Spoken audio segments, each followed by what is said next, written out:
Bismillahirrahmanirrahim. Yang ketiga, daripada perkara yang disebut dalam kitab Injil, menyatakan berita gembira dengan kelahiran Nabi Muhammad sallallahu alaihi wasallam. Perkara ini dibuktikan wujudnya di dalam Injil oleh firman Allah Ta'ala, wa rahmati wasi'at kulla syai' fasa'aktubuha lilladhina yattaqun wa yu'tuna az-zakah walladhina hum biayatina yu'minun الذين يتبعون الرسول النبي الأمي الذي يجدونه مكتوبا عندهم في التوراة والإنجيل يأمرهم بالمعروف وينهاهم عن المنكر ويحل لهم الطيبات ويحرم عليهم الخبائث ويضع عنهم إصرهم والأغلال التي كانت عليهم فالذين آمنوا به وعزروه ونصروه واتبعوا النور الذي أنزل معه أولئك هم المفلحون. Surah Al-A'raf ayat 156 hingga 157. Artinya, dan rahmatku meliputi segala sesuatu, maka akan aku tetapkan rahmatku untuk orang-orang yang bertakwa, yang menunaikan zakat, dan orang-orang yang beriman kepada ayat-ayat kami, yaitu orang-orang yang mengikut Rasul Nabi yang ummi, yang mereka dapati tertulis di dalam Taurat dan Injil yang ada di sisi mereka, yang menyuruh mereka mengerjakan yang ma'ruf, yang baik, melarang mereka dari mengerjakan yang mungkar, yang jahat, dan menghalalkan bagi mereka segala yang baik dan mengharamkan bagi mereka segala yang buruk, dan membuang dari mereka bebanan-bebanan dan belenggu-belenggu yang ada pada mereka. Maka orang-orang yang beriman kepadanya memuliakannya, menolongnya, dan mengikuti cahaya yang terang yang diturunkan kepada Al-Quran. Mereka itulah orang-orang yang beruntung. Ayat tersebut menyatakan bahawa berita kelahiran Nabi sallallahu alaihi wasallam dan namanya disebut di dalam Injil, dan sudah tentu menjadi berita besar di kalangan mereka kerana ia dinyatakan berkurun-kurun sebelum lahirnya Nabi Muhammad sallallahu alaihi wasallam.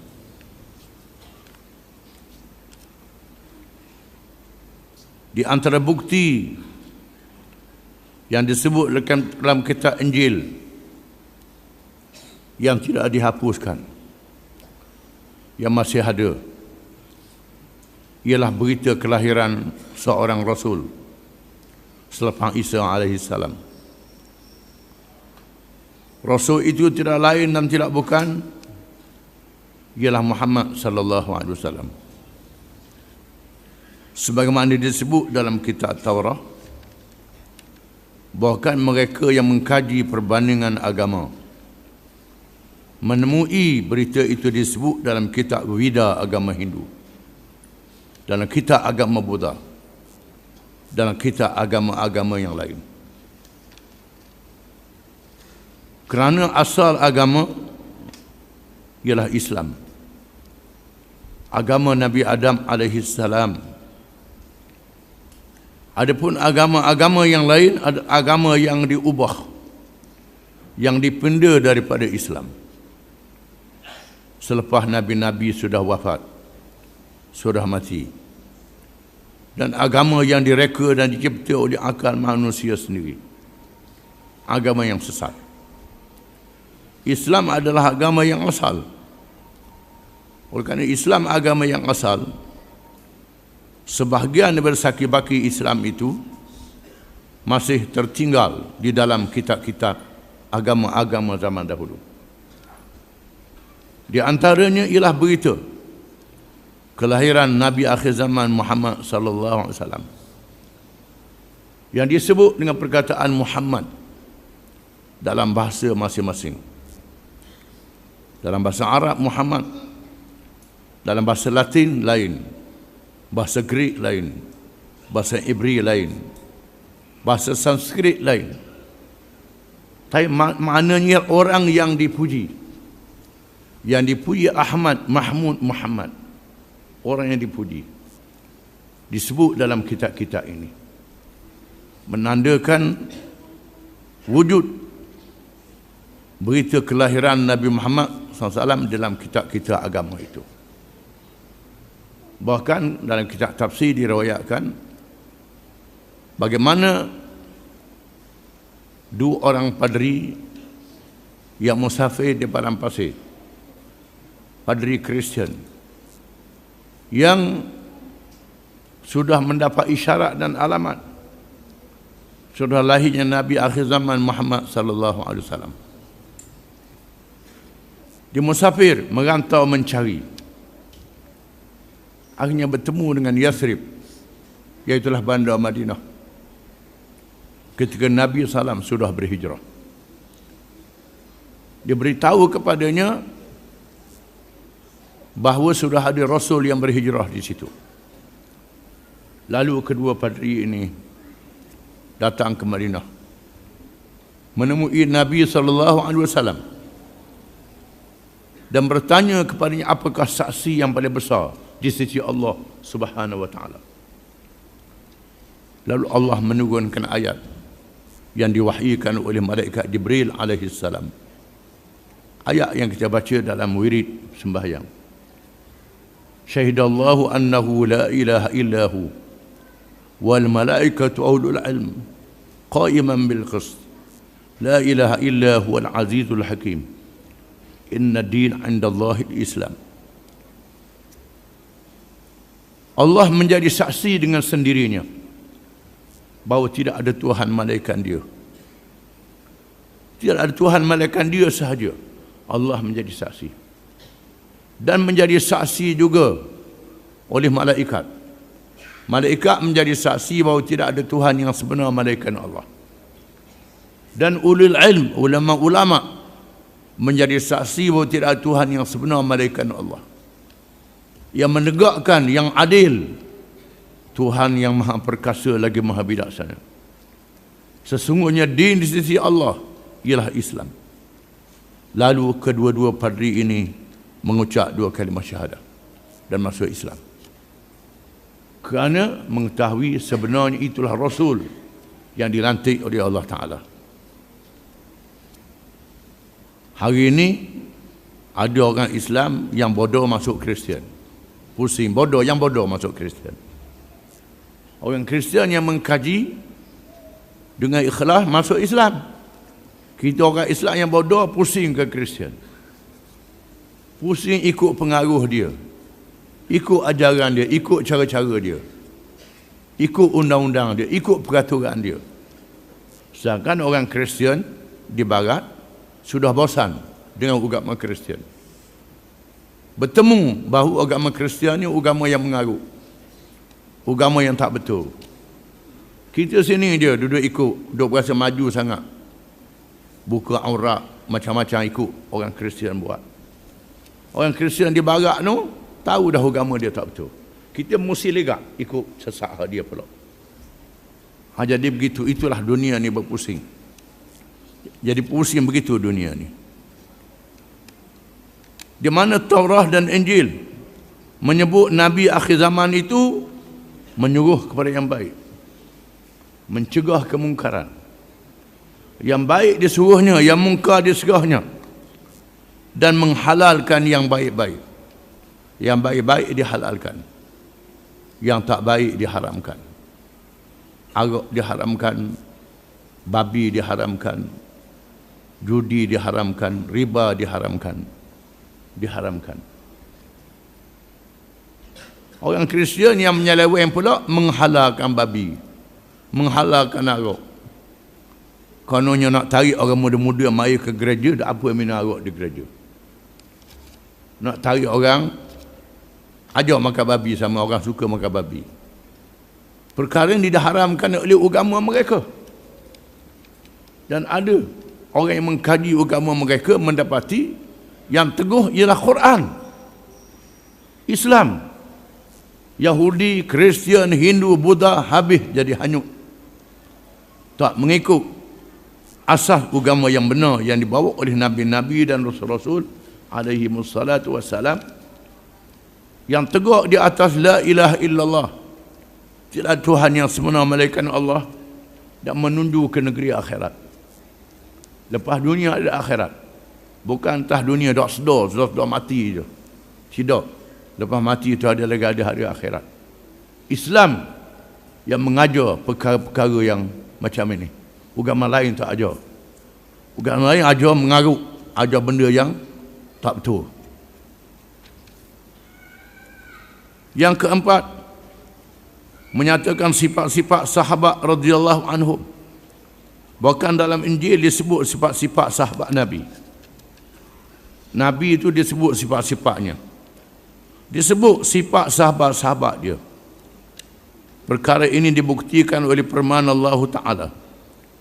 Wa mathaluhum fil injil kazar'in akhraja syat'ahu fa'azarahu fastakhlaza fastawa ala suqih yu'jibu az-zurra' liyaghiza bihimul kufar. Wa'adallahu alladhina amanu wa 'amilus salihati minhum maghfiratan wa ajran 'azima. Suratul Fatah ayat 29. Artinya, dan sifat-sifat mereka di dalam Injil, iaitu seperti tanaman yang mengeluarkan tunasnya. Maka tunas itu menjadikan tanaman itu kuat, lalu menjadi besarlah ia dan tegak lurus di atas pokoknya. Tanaman itu menyenangkan hati penanam-tanamnya. Kerana Allah hendak menjadikan orang-orang kafir itu merana dengan perasaan marah dan hasad dengki dengan kekuatan orang-orang mukmin. Allah menjanjikan kepada orang-orang yang beriman dan mengerjakan amal yang soleh di antara mereka keampunan dan pahala yang besar.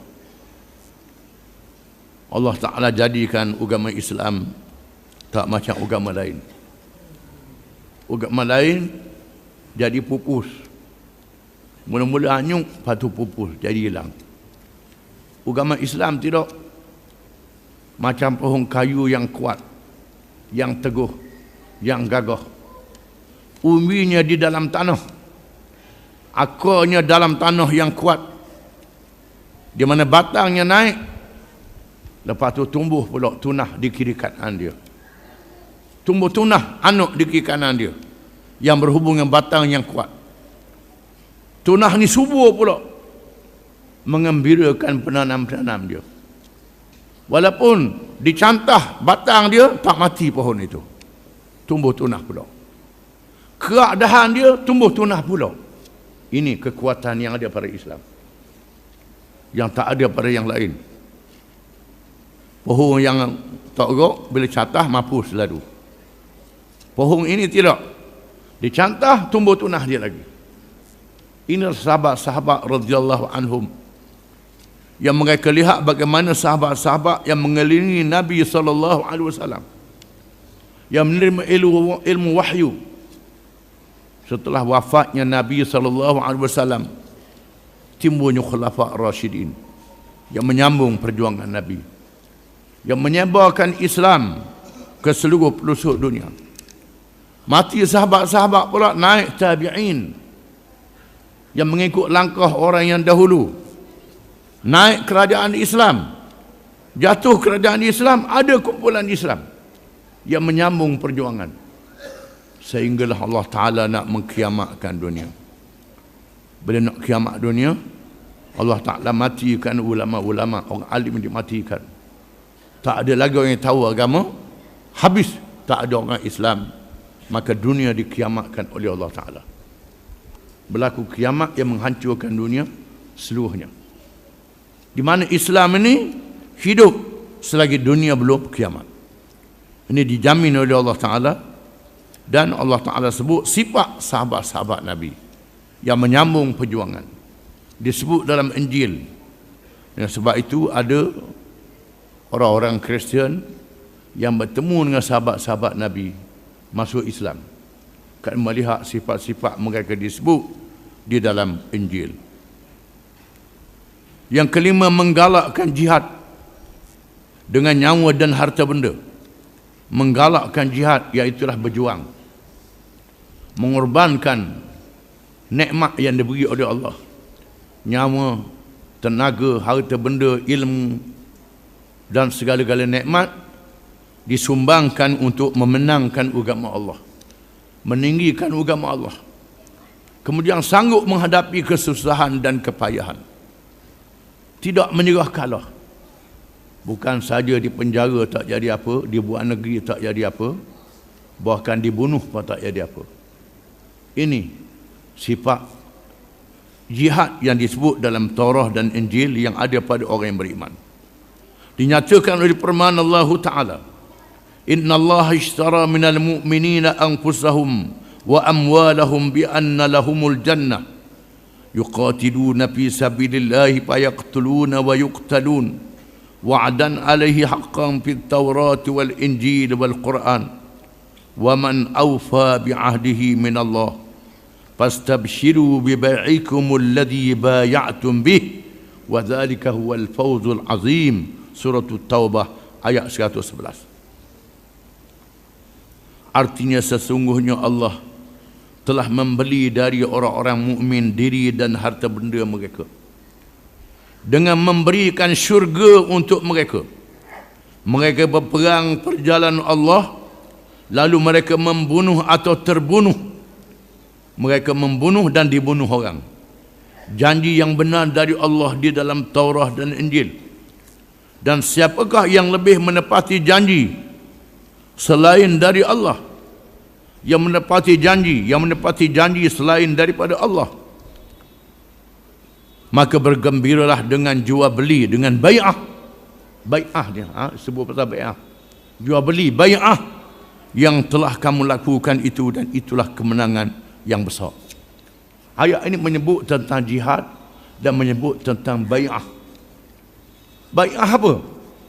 Bai'ah berjanji dengan Allah untuk menegakkan Islam. Untuk menegakkan Islam. Untuk meninggikan agama Islam. Menegakkan agama Allah. Sama ada sebelum menang ataupun selepas menang. Sebelum menang, mereka yang berjihad, yang berjuang untuk menegakkan Islam, berbai'ah, berjanji dengan Allah Ta'ala untuk menegakkan Islam. Setelah menang, mereka yang jadi pemimpin berbai'ah pula. Asal bai'ah ni maknanya jual beli. Jual dengan siapa dia? Jual dengan Allah Ta'ala. Dah sebut Cik Abining. Cik Abining tu sapingan je. Sapingan je. Tapi duduk sibuk pasal Cik Abining. Kalau Cik Abining boleh nikah lain. Kalau dengan Allah Ta'ala boleh apa? Ingat. Duduk pasal Cik Abining ni besar sangat. Kalau dengan Allah Ta'ala ni kecil je. Ni tengok kepala musing dah. Musing dah kepala. Dah jadi musing. Mengapa disebut bining dalam bai'ah itu? Ini berlaku di zaman kerajaan Abbasiyah. Berlaku di zaman kerajaan Amawiyah. Di antara pemimpin Islam itu melakukan bai'ah, tolak isteri dan memerdekakan hamba, supaya orang yang berjuang itu tak lari. Kalau tak sayang ke agama, sayang ke bini. Mana sayang? Dua-dua tu. Ini menunjukkan ikatan yang dibuat di dalam bai'ah. Tetapi asas bai'ahnya ialah bai'ah dengan Allah Ta'ala. Bai'ah dengan Allah Ta'ala. Bila Nabi nak berhijrah dari Mekah ke Madinah, Nabi buat bai'ah dengan muhajirin, dengan ansar. Nabi buat bai'ah. Bai'ah ni ialah janji bagi mereka yang berjihad, yang berjuang untuk menegakkan agama Allah. Bukan cakap saja, bukan cakap saja nak berjuang. Berjuang ni sanggup menyumbangkan nikmat, menyumbangkan harta benda, menyumbangkan fikiran, menyumbangkan segala nikmat yang Tuhan beri. Sanggup menghadapi kesusahan dan kepayahan. Kesusahan dan kepayahan. Ada orang tu tak tahan dengan susah. Susah dunia tak tahan. Lupa kesusah hari akhirat. Maka dibuat bai'ah untuk mengukuhkan ikatan dia dengan Allah Ta'ala. Dibuat bai'ah sebelum menang. Macam Nabi buat bai'ah dengan puak-puak Ansar, sama ada lelaki dan perempuan. Bai'ah yang pertama, bai'ah Aqabah yang pertama, melibatkan orang lelaki, melibatkan orang perempuan. Berbai'ah tidak berjanji tidak menyekutukan Allah dengan sesuatu yang lain, tidak mencuri, tidak berzina, tidak membunuh anak, disebut dalam bai'ah itu. Padahal mencuri ini berdosa, tak bai'ah pun haram juga mencuri. Padahal kambuh anak zaman jahiliah dosa yang sangat besar, tak bai'ah pun dosa juga. Padahal syirik ini memang sudah disebut dalam 2 kalimah syahadah, tapi disebut dalam bai'ah itu. Bai'atun nisa, melibatkan sahabat perempuan di kalangan Ansar. Berbai'ah tidak mencuri, tidak minum arak, tidak berzina, tidak syirik. Itu yang pertama disebut dalam bai'ah. Tidakkah dah ada dalam mengucap 2 kalimah syahadah? Ini mengukuhkan lagi. Kemudian bila Nabi nak berhijrah dari Mekah ke Madinah, hijrah akan berlaku untuk mendirikan negara dan kerajaan. Maka Nabi memanggil 12 orang pemimpin. Nabi memanggil berpuluh orang pemimpin di kalangan Aus dan Khazraj, bukan 12. Aus dan Khazraj. Aus dan Khazraj, pemimpin Aus dan Khazraj, 2 orang perempuan. Bay'uni ala sam'i wa ta'ati bin nasyati wal kasal wa ala nafaqati bil yusri wal usr wa ala al-amri bil ma'ruf wal nahyi 'anil munkar wa ala an taqumu fillah wa la ta'khudukum billahi lawmatu la'im wa ala an tansuruni wa tamna'uni idza qadimtu ilaykum mimma tamna'una min ahlikum wa amwalakum falakumul jannah. Berbai'ah bahawa kamu taat kepada perintah aku masa rajin dan malas. Padahal kena taat, tak bai'ah pun taat juga, tapi dibai'ahkan. Berbai'ah untuk menyumbangkan harta di masa senang dan susah. Berbai'ah menyuruh kepada yang baik dan mencegah kemungkaran. Berbai'ah untuk bercakap yang betul daripada benci oleh orang. Dan berbai'ah untuk mempertahankan Nabi dengan diri dan harta benda, sebagaimana mempertahankan anak isteri, sanggup mati. Allah nak bayar syurga pada kamu. Ini bai'ah Nabi buat dengan Ansar. Bila Nabi nak masuk Mekah, Nabi bermimpi. Mimpi masuk Mekah. Mimpi seorang Nabi adalah wahyu daripada Allah. Bukan macam mimpi kita. Nabi Ibrahim mimpi sembelih Nabi Ismail. Arahan Allah suruh sembelih, maka berlakulah peristiwa korban, dibatalkan oleh Allah kerana mimpi Nabi adalah wahyu. Nabi kita mimpi masuk Mekah. Setelah rindu ke Mekah, mimpi masuk Mekah. Lalu Nabi pun suruh sahabat dia bersiap berumrah untuk masuk Mekah. Bila sahabat dekat Hudaybiyah, dia tahan, tak boleh masuk. Mimpi macam mana ni? Mimpi tak betul Nabi ni. Orang munafik mari selalu. Nabi mimpi tak betul ni. Ini menguji orang yang beriman. Nabi kata dia mimpi, tiba-tiba kena sekat. Kalau kena orang tu sudah habis dah. Nabi mimpi bohong ni. Ini tidak. Tapi sahabat-sahabat ni tidak, tetap percaya pada Nabi. Ada sesuatu di sebalik itu. Ada benda lagi selepas mimpi ni. Lalu Nabi hantar Saidina Osman untuk berunding. Sahabat yang lembut, yang baik.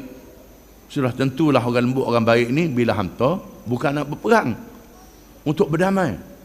Oleh kerana Saidina Osman ni orang baik, dia hormati penduduk Mekah. Orang ni ajak rumah dia, ni ajak rumah dia, lambat balik. Bila lambat balik, timbul sangkaan Saidina Osman sudah ditangkap, sudah dibunuh. Lalu Nabi berbai'ah. Ini bai'ah juga. Berbai'ah dengan sahabat-sahabat dia untuk masuk ke Mekah dengan perang, sama ada mati ataupun menang, tidak undur sekali-kali. Maka Nabi berbai'ah. Allah Ta'ala sebut yadullahi fawqa aydihim, tangan Allah di atas tangan-tangan mereka. Ini bai'ah. Ini dia bai'ah.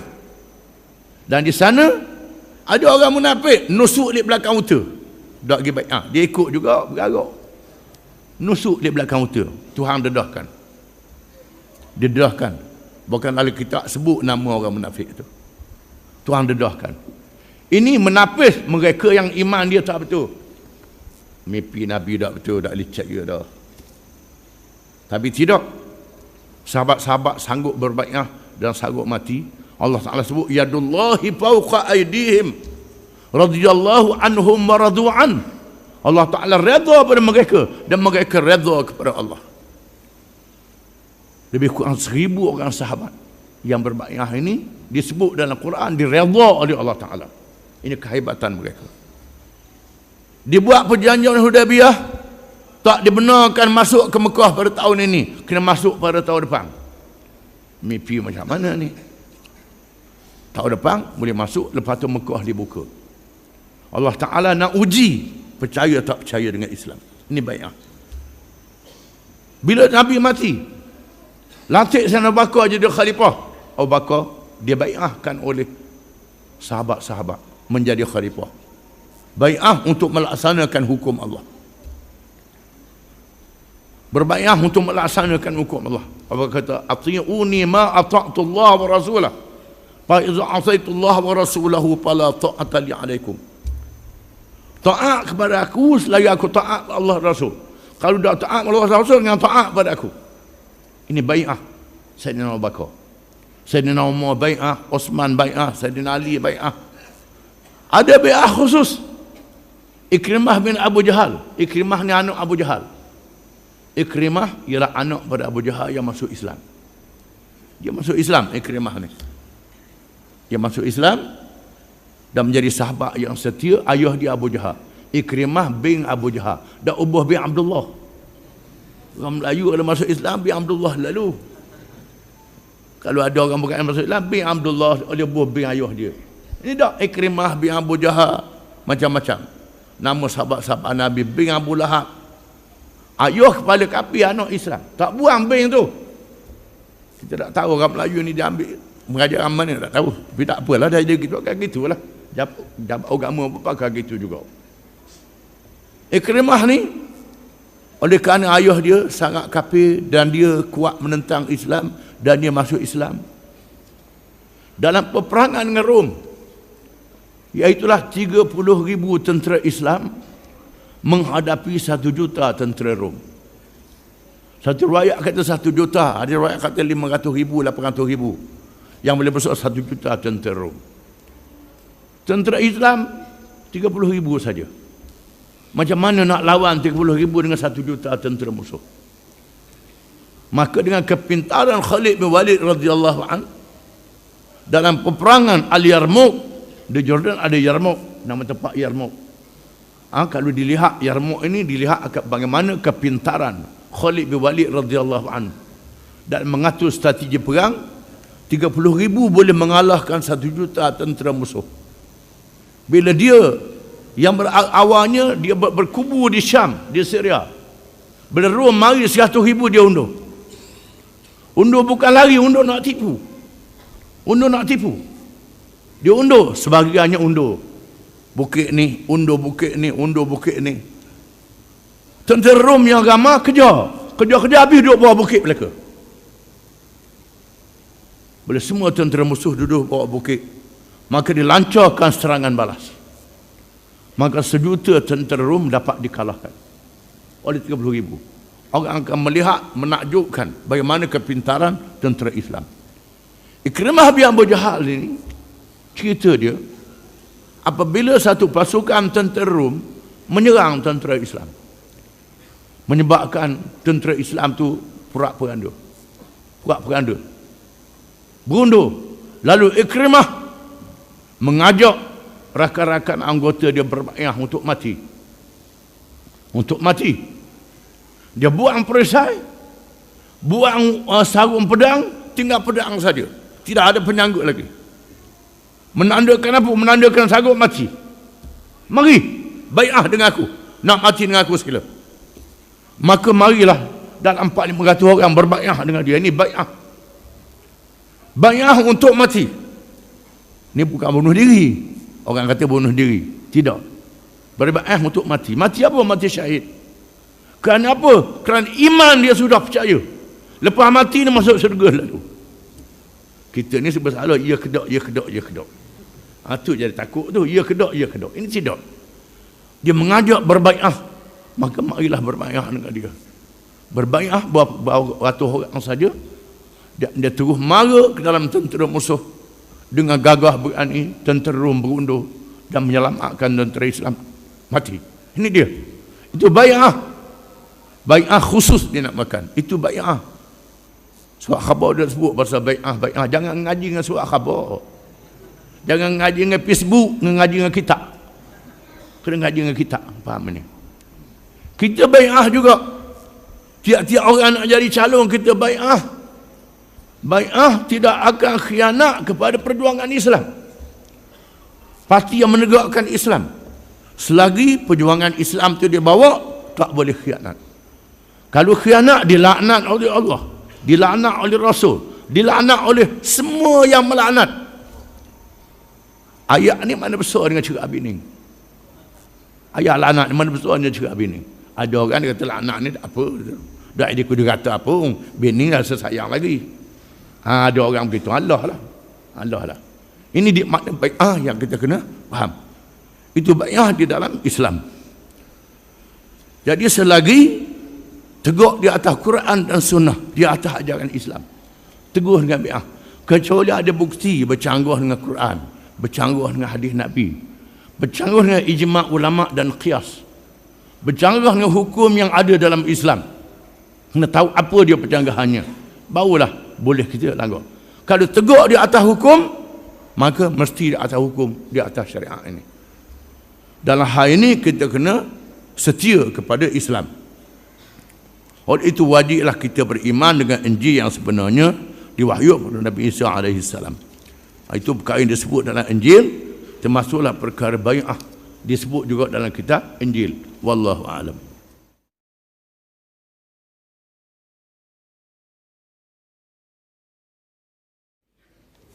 Bismillahirrahmanirrahim.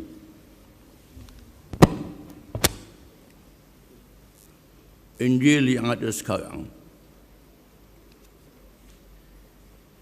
Injil yang menjadi pegangan orang-orang Kristian sekarang ialah 4 kitab yang dikarang oleh orang-orang yang dinamakan oleh mereka, yaitu Matta, Markus, Luqa dan Yohana, di mana mereka telah mencatatkan sejarah Maryam, Isa dan Yahya alaihimussalam, serta perkara-perkara lain yang dianggap bersejarah. Mereka menulis perkara tersebut selepas wafatnya Nabi Isa alaihissalam. Sebenarnya apa yang mereka namakan Injil itu bukannya Injil yang dinyatakan oleh Al-Quran supaya kita beriman kepadanya. Bahkan tidak ada kena-mengena dengan apa yang diwahyukan kepada Nabi Isa alaihi salam dan tidak mempunyai sanad, yakni sandaran yang sahih, ianya daripada Nabi Isa alaihi salam atau pengarangnya menerima riwayat daripada Nabi Isa alaihi salam. Perkara ini bukan sahaja dinyatakan oleh ulama Islam yang mengkaji, tetapi juga berdasarkan kepada kenyataan orang-orang barat yang mengkaji secara mendalam.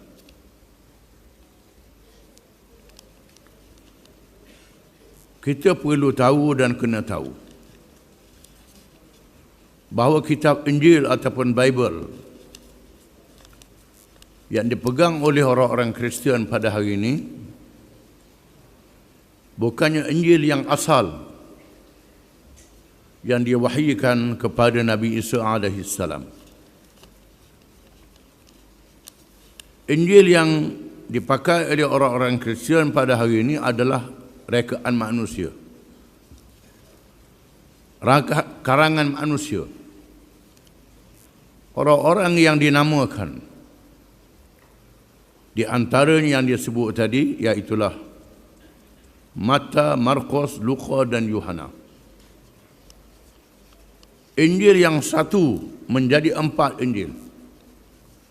Bahkan di sana ada beratus-ratus Injil. Yang diiktiraf hanya 4 sahaja. Riwayatnya tidak sahih. Tidak ada sanad ataupun sandaran yang sahih.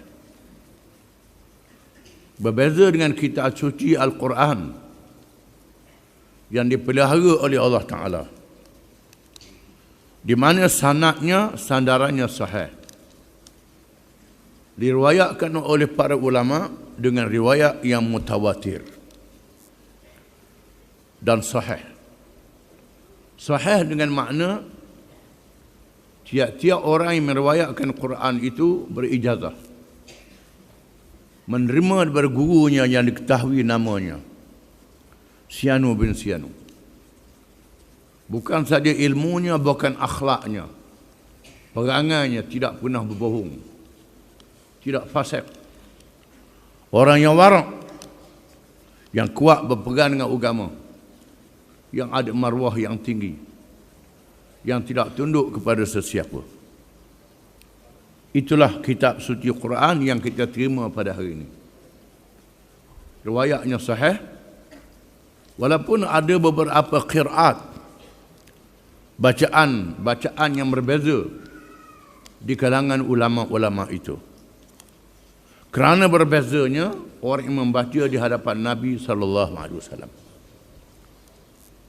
Apabila Nabi SAW meraihkan orang-orang Arab Badui, berbagai-bagai kabilah, pelat dengan lidah masing-masing. Ada di antaranya tidak mengikut makhraj sebagaimana asal huruf Arab itu. Itulah cerita riwayat-riwayat qiraat ini. Maka kita kena baca riwayat yang fasih. Orang kita ini dah dengar baca pelik. Hak pelik ni orang Badui. Hak pelik ni riwayat yang tidak kuat. Duduk tunjuk bacaan hak pelik-pelik. Bukan bacaan yang fasih. Bacaan yang pelik-pelik yang berlainan, yang tidak mengubah maknanya. Kalau ubah maknanya, perkara cabang saja, bukan perkara asas hukum Islam. Perkara cabang, bukan perkara asas. Contohnya, famsahu biru'usikum wa arjulikum ilal ka'bain wa arjulakum ilal ka'bain. Bacaan riwayat yang sahih, famsahu biru'usikum wa arjulakum ilal ka'bain. Menyapu kepala kamu dan membasuh kaki kamu. Kalau baca famsahu biru'usikum wa arjulikum, maka sapu kepala kamu dan sapu juga kaki kamu. Kalau baca bagi di bawah. Riwayat yang dibaca oleh para ulama menyebabkan berlaku khilaf dari hukum fiqh. Di mana jumhur ulama basuh kaki bukan sapu kaki. Ada juga ulama yang mengatakan sapu kaki. Yang muktamaknya basuh kaki bukan sapu kaki. Yang sapu kaki dibaca dengan wa arjulikum, baris di bawah. Tetapi semuanya semayang belaka bukan tak semayang. Semuanya semayang. Cuma khilaf dari segi sapu atau basuh kaki saja. Itu tak jadi masalah, tak menyebabkan keluar daripada agama Islam. Nabi kata man ijtahada fa asaba falahu ajran wa man ijtahada fa akhta falahu ajrun wahid. Barang siapa yang berijtihad, ijtihadnya betul, dapat 2 pahala. Barang siapa berijtihad, ijtihadnya salah, boleh 1 pahala. Ada pun semayang batin tu waktu kafir. Waktu mayang batin tak payah mayang. Itu kafir tu. Waktu tak ada. Di mana kita kena sedar Quran dipelihara oleh Allah. Inna nahnu nazzalna dzikra wa inna lahu lahafizun. Sesungguhnya kami yang menurunkan peringatan Quran dan kami yang memeliharanya. Allah Ta'ala menjamin Quran dipelihara sehingga hari kiamat. Bila nak kiamat, Allah Ta'ala matikan ulama-ulama. Matikan orang yang hafal Quran. Hilang lagi ilmu. Masa itu tak ada orang Islam. Barulah berlakunya kiamat. Gak hari ini ada lagi orang baca Quran. Tak kiamat lagi lah. Ni ada orang tunggu kiamat dah. Orang baca Quran ramai lagi. Maka tak kiamat. Berlaku kiamat ni tak ada orang boleh baca Quran. Ini Quran dipelihara oleh Allah. Adapun Injil, Taurah termasuk Injil tak dipelihara. Kerana Allah mahu menasahkan, membatalkan semua kitab-kitab zaman dulu, dibatalkan, dinasahkan hukumnya, walaupun kita wajib beriman. Tetapi ajarannya ada yang dinasah, ada yang tak dinasah. Beriman kepada Allah, Tuhan yang satu, tak ada Tuhan malaikat dia. Sifat-sifatnya yang terpuji, tidak syirik, percaya pada hari akhirat, dosa dan pahala. Ini sama sejak Nabi Adam sehingga Nabi Muhammad sallallahu alaihi wasallam. Yang bezanya ialah beberapa hukum syariat kerana perbezaan masa. Yang jadi masalahnya, orang-orang Kristian sudah mengubah Injil-Injil ini. Injil-Injil yang ada pada hari ini bukan Injil yang sebenar. Namun kita wajib beriman dengan kitab Injil. Jangan kata tak percaya Injil, tak boleh. Wajib beriman dengan Injil. Injil yang orang Kristian pakai hari ini, itu sudah menyeleweng. Pengenalan ringkas kepada kitab-kitab yang dinamakan Injil di kalangan orang-orang Kristian. Yang pertama, Injil Matta ataupun Matthew. Injil Matta dinisbahkan kepada seorang yang bernama Matta, iaitu salah seorang dari 12 orang Hawariyin, sahabat Nabi Isa alaihi salam. Sebelum mengikuti Nabi Isa alaihi salam, beliau yakni Matta berkhidmat dengan kerajaan Rom sebagai pemungut cukai dan akhirnya menjadi pengikut yang setia. Ketika Allah mengangkat Nabi Isa alaihi salam, Matta telah mengembara bagi menyebarkan agama sehinggalah beliau menetap di Habasyah dan dibunuh oleh seorang raja Habasyah di antara tahun 62 atau 70 masih. Matta ini mati syahid, dibunuh oleh raja Habasyah yang menyeleweng daripada agama Kristian. Kebanyakan pendeta Kristian berpendapat bahawa Matta telah menulis Injil yang dinamakan dengan namanya dengan bahasa Ibri atau Suryani setelah 4 tahun ketiadaan Nabi Isa alaihi salam. Dan mereka bersepakat bahawa Injil Matta yang pertama dijumpai ialah terjemahannya. Terjemahannya saja. Ini dah tak betul dah. Terjemahannya saja dalam bahasa Yunani. Adapun naskah asalnya tidaklah dijumpai. Pelawak lah tu. Ajalah. Bukan Matta yang menulis. Sehingga hari ini mereka tidak boleh membuktikan di mana naskah asalnya. Tak ada bukti mana naskah tulisan Matta yang asal. Tak ada. Dan siapa penterjemahnya tak tahu. Penterjemah tak tahu. Oleh itu Injil Matta tidak mempunyai dalil yang kuat dari segi kesahihannya. Dalam Injil Matta inilah ayat mengatakan politik suku, agama suku. Injil Matta ni. Politik suku, agama suku. Agama, politik tak campur dengan agama. Jadi ada orang kita ikut ni, ikut Injil Matta lah, dah ikut Quran.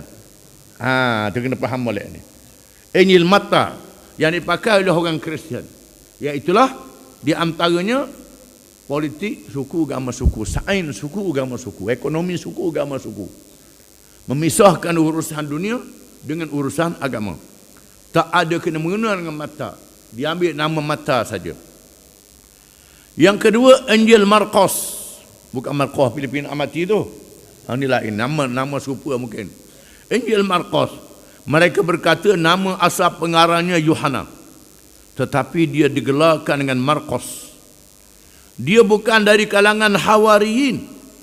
Bukan Hawariyin. Hawariyin ialah sahabat-sahabat yang setia kepada Nabi Isa AS.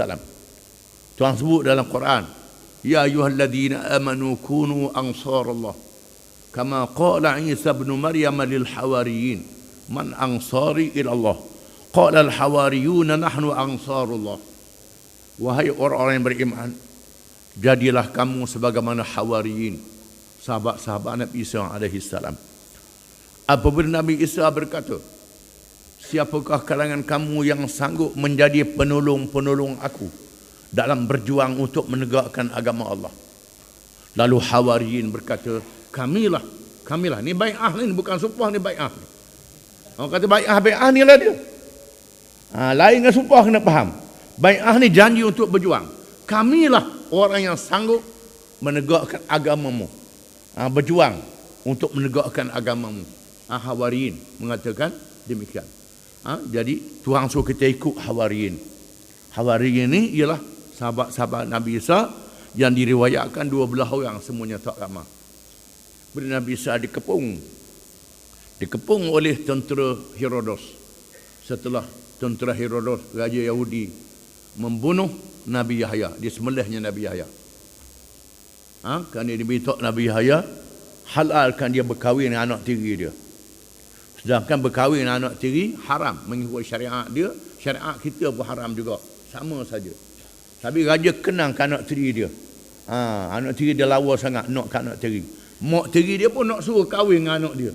Supaya boleh anak cucu jadi raja pula. Tu dak pakar. Maka dipanggil Nabi Yahya AS supaya Nabi Yahya memberi fatwa mengikut syariat Taurah, syariat agama Yahudi, syariat Taurah yang mengharamkan perkahwinan dengan anak tiri. Macam kita juga minta Nabi Yahya beri petua, jadi kata halal. Nabi Yahya kata tidak, haram. Nabi Yahya kata haram. Di mana raja tanya upah dia apa? Upah kalau bunuh Nabi Yahya ni, upah dia kepala dia pacung. Maka dipancung Nabi Yahya. Ini dia. Setelah Nabi Yahya dipancung, cari ayah dia, Nabi Zakaria. Nabi Zakaria sembunyi dalam gonggong kayu.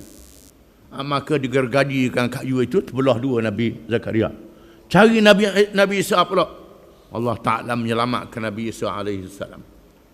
Dia angkat ke langit. Allah Ta'ala angkat Nabi Isa ke langit. Yang menyaksikan Nabi Isa dia angkat ke langit ialah Hawariyun, sahabat-sahabat yang setia. Dan sahabat-sahabat yang setia ini menyambung perjuangan untuk menyebarkan Islam. Di antaranya ialah menunggu kelahiran Nabi Muhammad sallallahu alaihi wasallam. Wa idza khadallahu mitsaqan nabiyyin lama ataitukum min kitabin wa hikmah thumma ja'akum rasulun musaddiqun lima ma'akum la tu'minunna bihi wa la tansurunnah qala aqrartum wa aqrartum ala dhalikum isri qalu aqrarna qala fashhadu wa ana ma'akum minasyahidin. Ingatlah bila nabi-nabi, termasuklah Nabi Isa, termasuklah Nabi Yahya, Nabi Zakaria dan nabi yang lain, khususnya Bani Israel, berkata kepada sahabat-sahabat mereka apabila datang kepada kamu Nabi yang dijanjikan oleh Allah, kamulah beriman dengan Nabi itu, percaya kepadanya, menolongnya dan berjuang bersama dengannya, berjuang berjihad dengan Nabi itu. Lalu pengikut itu kami berikrar. Ikrar ni bai'ah lah, bai'ah. kami berikrar. Bai'ah, kami berikrar. Lalu Nabi kata, wa ana ma'akum minasyahidin. Aku menjadi saksi, Allah menjadi saksi. Menjadi saksi. Bai'ah ni apa makna? Bai'ah makna dijual. Bai'. Apa makna jual? Allah Ta'ala jual janji. Allah Ta'ala jual janji perjuangan untuk menegakkan agama dan kita membelinya. Kita membelinya. Beli dengan apa? Dengan perjuangan nyawa, harta, pangkat, kedudukan. Perjuangan nyawa. Dan Allah Ta'ala nak beli balik. Allah Ta'ala kata nak berhutang. Man dari khuddan hasanan. Barang siapa yang nak berhutang dengan aku, Allah Ta'ala kata aku nak berhutang. Nak berhutang. Allah Ta'ala tak berhajat pada hutang. Allah Ta'ala maha kaya.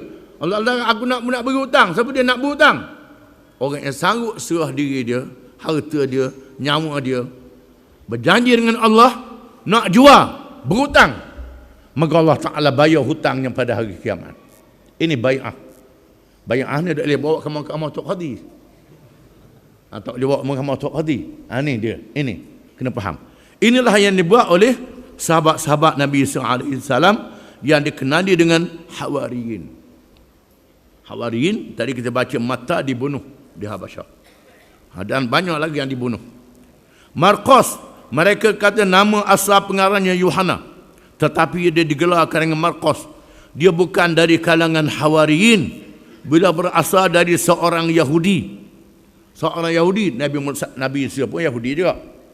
Bangsa Yahudi. Bangsa Yahudi. Bangsa Yahudi, agama Yahudi. Jadi bercampur belaka. Bangsa Yahudi, agama Yahudi. Agama Yahudi, iaitu agama Taurat.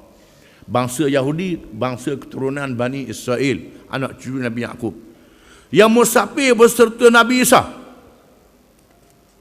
Selepas ketiadaannya, ini ayat ni terlari sikit. Mungkin dia menyeleweng selepas Nabi Isa tidak ada.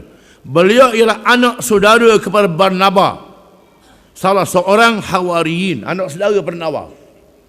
Salah seorang Hawariyin yang akan kita baca kemudian.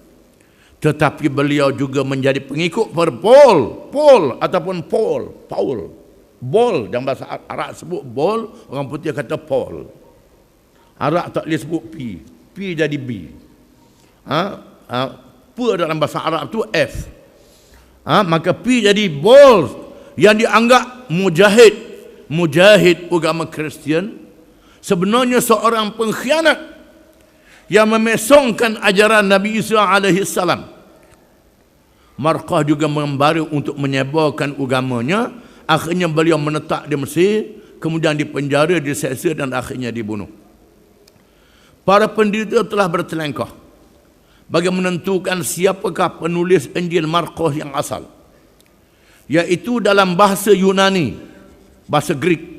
Ada yang mengatakan penulisnya ialah gurunya Petrus, tetapi dinamakan dengan nama muridnya. Ada yang mengatakan penulisnya ialah Markos selepas meninggalnya Petrus dan Paul. Walhasil mereka ragu siapa pengarangnya. Dan jauh sekali untuk kita memperoleh isinya dari Nabi Isa AS. Ini jelas bahawa Injil ini pun pelawak juga. Yang ketiga, Injil Luka ataupun Lux. Injil Luka, pengarangnya yang bernama Luka, iaitu Luka itu ialah murid kepada Paul, hak jahat juga, dan sahabat setianya. Gurunya Paul tidak pernah bertemu dengan Nabi Isa AS dan tidak pernah mendengar pengajaran darinya.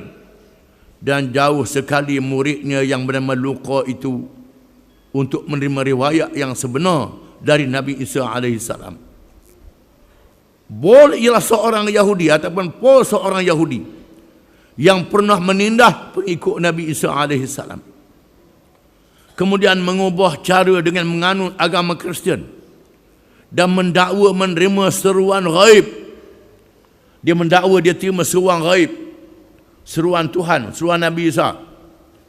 Sebenarnya dialah seorang yang bertanggungjawab memesongkan dinullah yang diwahyukan kepada Nabi Isa AS. Dialah yang menaja penyelewengan di dalam agama Kristian. Siapa ada mak Tuhan, ada bini Tuhan, ada anak Tuhan. Ini Paul yang sesak ni. Para pendeta Kristian bersepakat menyatakan bahawa Injil Luka yang asal dalam bahasa Yunani itu ditulis oleh Luka. Tetapi kedudukan beliau sebagai murid yang setia kepada seorang yang sesat dan menyesatkan orang, iaitu Paul, serta juga kuat, sudah cukup kuat bagi kita menolak kebenaran kitab karangannya. Yang keempat, Injil Yohana. Yohana ialah seorang hawariyin yang amat dikasihi oleh Nabi Isa alaihi salam, iaitu Yohana bin Zabdi.